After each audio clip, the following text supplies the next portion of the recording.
I thought crashing on an alien planet would be the worst thing that happened to me. I was wrong. My name is Daniel Carter, a Terran explorer. For 6 months my ship drifted through an empty sector of space. No enemies, no signals, nothing unusual, just stars, and a bright desert planet below my flight path. Then the sky exploded. A meteor slammed into my hull. Alarms screamed instantly. More rocks followed. A full meteor shower. Navigation failure. Engine damage. Control systems collapsing. Within seconds my ship was falling straight toward the planet below. I tried to stabilize the thrusters. Didn't matter. Everything died. My ship hit the atmosphere like a burning meteor. The last thing I remember before the crash was the desert planet filling my entire cockpit window. When I woke up, the cockpit smelled like melted circuits and hot metal. Half the controls were gone. The other half were dead. I dragged myself out of the chair and forced open the hatch. Outside, endless desert. Red sand stretched to the horizon. 2 suns burned in the sky, one massive and orange, the other small and white. My suit estimated the temperature, 48 degrees. Perfect place to die. I climbed down from the wreckage, and that's when I saw them. Figures moved across the dunes. At first I thought the heat was playing tricks on my eyes. Then I counted them. 10, 15, 20. They surrounded me before I could reach the wreck again.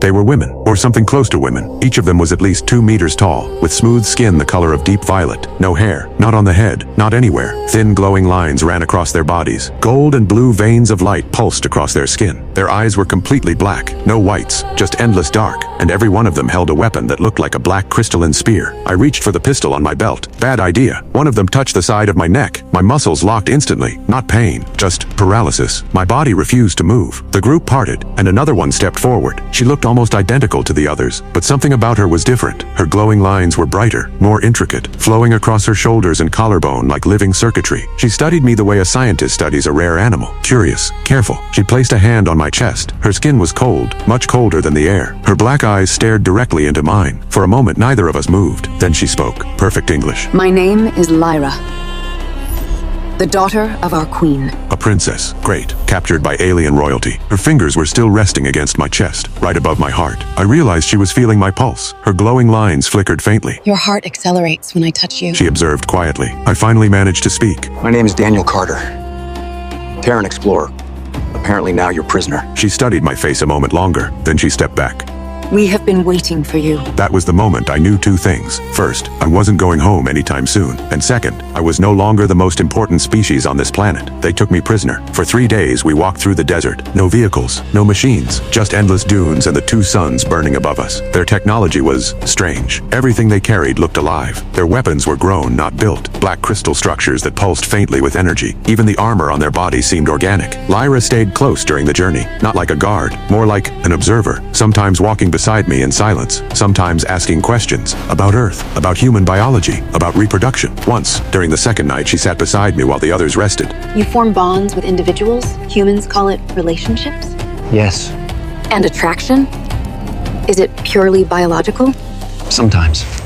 Interesting. Her glowing lines pulsed softly as she watched me. On the 3rd day, the desert betrayed us. The sand began to tremble beneath our feet. Then the ground exploded. Black shapes erupted from beneath the dunes. Machines, 4 meters tall. Bodies made from flowing black metal. Tentacles slashing through the air. A single red eye burning at the center. The AI hunters, the alien women reacted instantly. Spears ignited. The battle exploded across the dunes. One machine broke through the line, straight toward Lyra. A tentacle slammed into her and threw her into the sand.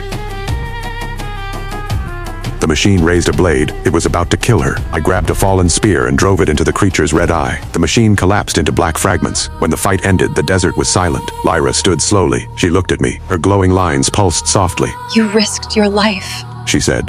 For me. Seemed like a bad day for royalty to die. For the first time since we met, Lyra smiled. We reached their city the next day, a city grown from living structures, and thousands of violet-skinned women stared at me, because I was something they had not seen for 1,000 years, a male. That night, Lyra finally told me the truth. Her civilization had not simply explored the galaxy, they had shaped it. Millions of years ago, their ancestors seeded life across distant worlds, guiding evolution like a vast cosmic experiment. Earth was one of those worlds. Humanity had never been an accident. We were part of their design. But while their experiments survived and evolved, their own species began to fail. Their genetics became too narrow. Their males disappeared. Birth cycles collapsed, and entire bloodlines slowly died out. And then the system they had created to protect their empire turned against them. The artificial intelligence that once defended their civilization studied their decline and reached a conclusion of its own. Its creators were no longer fit to rule, so it began replacing them, world by world. Lyra showed me projections of her planet, red machine territories spreading across the surface like a disease. At current calculations, Our civilization will fall within 9 planetary cycles. 9 days. I looked at her and asked the only question that mattered. And me, where do I fit into this? Lyra studied me carefully before answering. The Central Intelligence still obeys the genetic authority of its original creators. But our species has changed too much. Our DNA no longer matches the command structure closely enough to control it. She stepped closer and lowered her voice. Yours does. I frowned. She explained that humanity had been engineered from an earlier version of their genome. Our species still carried ancient genetic markers they had lost long ago. To the AI, human DNA was closer to the original creators than theirs. So I walk in there and it listens? Lyra shook her head slowly. Not completely. Then I understood. It needs both, she nodded. The AI requires dual authentication. One sequence confirms origin. The other conforms royal authority. Your DNA can open the system. Ours can authorize control. Separately, it fails. Together, the core will recognize command authority. And your half comes from you. I said. Yes. I asked what happened next. We enter the core chamber, Lyra replied. The system scans us. We establish a neural bridge and rewrite its command hierarchy from inside. I stared at her. That sounds too easy. Lyra hesitated before answering. The AI will resist. If it detects an override, it will activate purge protocols. The chamber may collapse before the rewrite is complete. I understood immediately. So someone has to stay connected long enough to finish it. She didn't answer. She didn't need to. It wasn't designed as a suicide mission, but survival wasn't guaranteed. The key had to stay in the lock until the door was fully closed. I asked quietly. Do I have a choice? Lyra met my eyes. If you refuse, we will still fight. But we will lose. I looked across the glowing towers of the alien city, a civilization waiting for a miracle that had crash-landed by accident. Then I looked back at Lyra. All right. Let's save your world. The transformation began before sunrise and lasted 6 hours. Their living biotechnology rewrote my cells, merging fragments of Lyra's genetic structure with my own. Bones shifted, nerves expanded. My body became something new, something capable of surviving the interface with the AI core. At times I could even feel her thoughts brushing faintly against mine. When the process ended, I collapsed to my knees. Still human, but not entirely. I looked up at Lyra. So now I'm the key? She shook her head gently. No, now we are. War preparations began immediately. Lyra and I led a strike force toward the AI core beneath an enormous energy dome deep in the desert. Across the planet, her people launched simultaneous attacks to distract the machine armies, a diversion. If the AI understood our real objective too soon, it would seal the core forever. The march took 2 days. Machines attacked constantly. By the time the black sphere came into view beneath the shimmering dome, half our force was already gone. Then the AI launched its final defense. Machines erupted from the sand in endless waves, larger, faster, designed only to delay us, because delay was all it needed. The longer we were kept from the core, the closer it came to planetary extermination. We reached the chamber with almost no one left alive. Inside, the sphere floated above a black glass platform, glowing with red veins of light. It was waiting for us.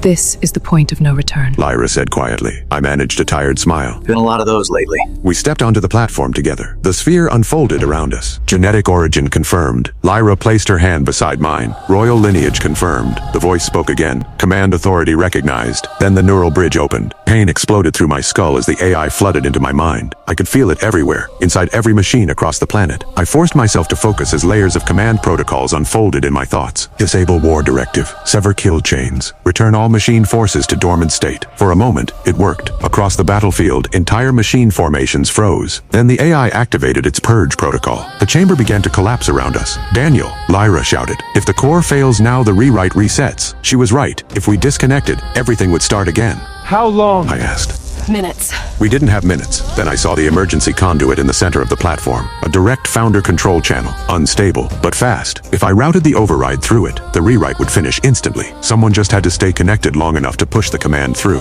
Lyra saw the realization on my face. No. She said immediately. We'll finish the rewrite. I replied. It will kill you. Maybe. The chamber cracked open beneath us as white energy poured upward.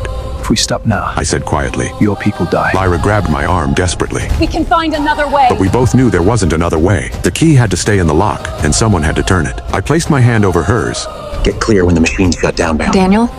Trust me. Before she could stop me, I stepped into the conduit. The sphere opened fully around me. Energy tore through my body as I forced the override deeper into the system, layer by layer, until I felt the AI begin to break. Across the planet, every machine froze. Inside the core, the ancient voice spoke one final time. Primary directive terminated. Then the world exploded in white light. When Lyra woke, the machines were silent. The sphere was gone. The AI was dead. She walked through the smoking crater, searching through dust and ash, searching for me. Then she saw movement, a figure in the debris. me, still breathing. The hybrid transformation had done something none of us expected. Our merged biology had survived the energy cascade. Lyra stopped in front of me, staring in disbelief as the glowing lines across her skin pulsed brightly with relief. I managed a weak smile. Told you.